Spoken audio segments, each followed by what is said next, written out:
Hello mga kalula, magluluto tayo ngayon. Susubukan ko magluto ng pares. Ayan. Ang anak ko napakahilig sa pares. Kahit saan kami pumunta, pag may nakitang nagtitinda ng pares, ayun, nagpapabili ka agad yan. Gustong kumain ng pares. Ako, hindi kasi ako kumakain ng pares. Ngayon, itatry kong magluto kung anong kaibahan ng pares sa mga kanto-kanto sa pares na gagawin ko. Ayan, nagbusa tayo ng bawang. Atin muna pinapula at hinati ko. Linagay ko muna sa mangkok at atin munang itatabi. At ang kalahati ay atin ang ipanggigisa. Ayan, medyo nasunog yung bawang. Ilalagay na natin yung luya. Ayan, luya. Mga 2 minutes lang yan, luya. Atin ibubusa. At atin ang isusunod yung sibuyas. 2 pirasong sibuyas yung aking nilagay para mas malasa, mas mabango, mas maano yung aroma. Ayan, itatry natin magluto ng pares. Kasi hindi kasi ako kumakain yan, pares. Kasi yung iba, nakikita ko, pag kumakain yung anak ko sa labas, ay may bituka ito. Yung aking niluto ay balat ng baka. May balat ng baka at mayroon ding laman. Ayan, atin ang binusa. At medyo matagal-tagal itong palambutin kasi baka ito balat ng baka. Ayan, ating binusa muna, hinalo-halo. At isusunod na natin yung laman. Ayan. Aking inuna yung balat.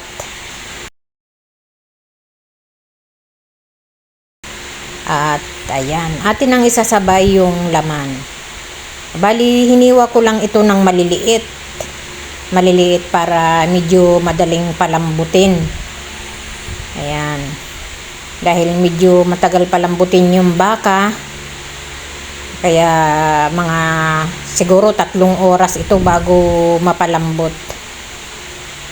Ayan.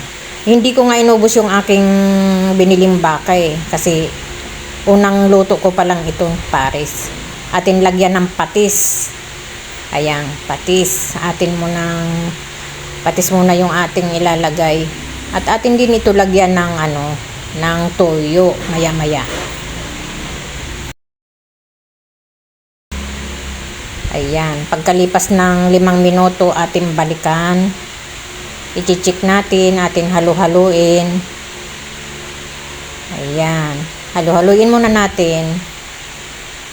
Ganun talaga pag nagluto tayo ng mga bagong lutuin. Ayan, atin nang ilalagay yung dahon ng laurel. Dahon ng laurel at saka star anise. Ayan, star anise. Pangpa-aroma yan, pampabango, pampalasa. Ilalagay na natin yung toyo. Ayan, toyo, 1 mangkok. At saka linagyan ko yan ng kunting suka. Ayan. At lalagyan na natin ng asukal. Siguro mga 5 kutsaritang asukal. Kasi yung pares ay medyo manamis-namis. At may kunting suka para siguro hindi mapanis. Ganun siguro. Kasi unang luto ko pa lang ito ng pares. Kaya itatry ko lang. Ayan. Linagyan natin ng kunting suka. At sasabawan natin maya-maya. Ayan. Kitang-kita yung mga dahon ng laurel. At atin ang sabawan. Ating sabawan ng 1 pitsil. Punuin natin yung kawali. Ayan. At atin itong pakuluin ng mga 3 oras. Kasi dahil sa baka ito, laman, at saka mayroong balat, medyo matagal talaga itong palambutin. Mga 3 oras natin pagkukuluin.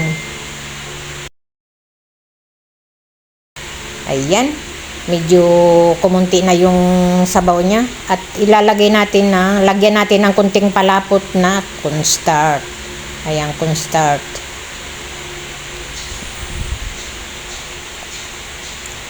Ayan. Hinalo-halo na ni Lola para hindi Eh, ganun talaga yata magluto ng pares. Kailangan talaga may cornstarch para siya medyo malapot-lapot. Ayan. Nakalipas na yung 2.5 na oras, kaya titingnan natin maya-maya kung malambot na ito. Pero ano pa siya, medyo matigas-tigas pa siguro yan. Kulang pa talaga ng kalahating oras pa para makumpleto yung 3 oras. Ayan, palalambutin pa talaga natin. Mas masarap kasi pag malambot talaga. Ayan, lagyan natin ng dahon ng sibuyas. Pampadagdag ng lasa. Dahon ng sibuyas. Ayan. Kasi nakikita ko kasi sa paresan, marami talagang dahon ng sibuyas. At mamaya pag kakain na tayo, dagdagan pa natin yan. At saka yung binusa ko kanina na bawang. Ayun. Pag sasandok na tayo, ayan, nakaluto na si Lola. Malambot na. Ayan. Magsasandok na si Lola at atin na itong sistensyahan yung aking nilotong pares. Ayan. Nakasandok na si Lola dahil kakain na tayo. Ayan, ganun pala ang pares.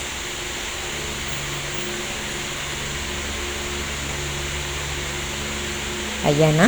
Kain na tayo mga kalula. Atin nalagyan ng bawang at saka sibuyas.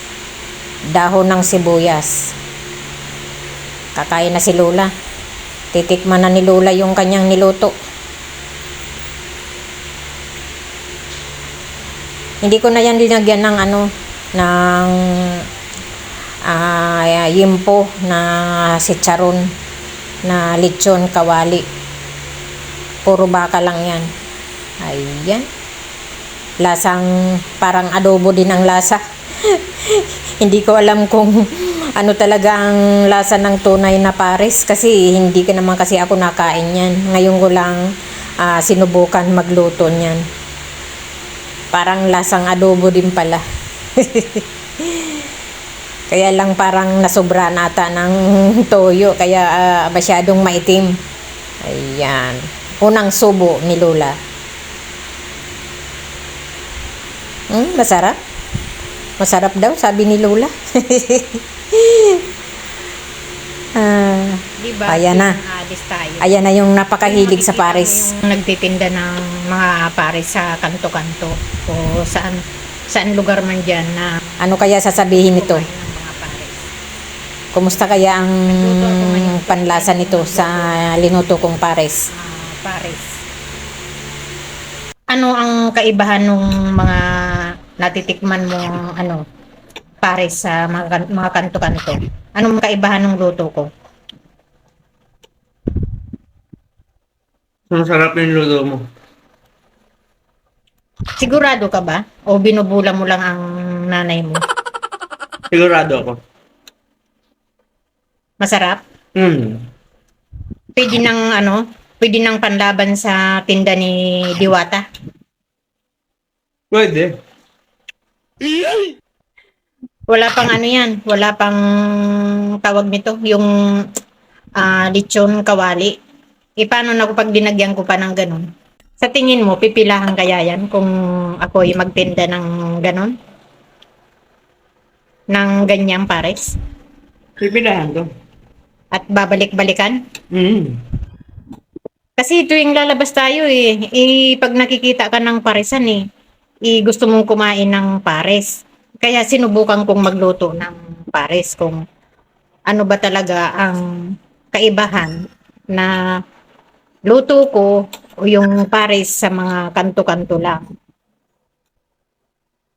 Sigurado ka ba sa sinasabi mo?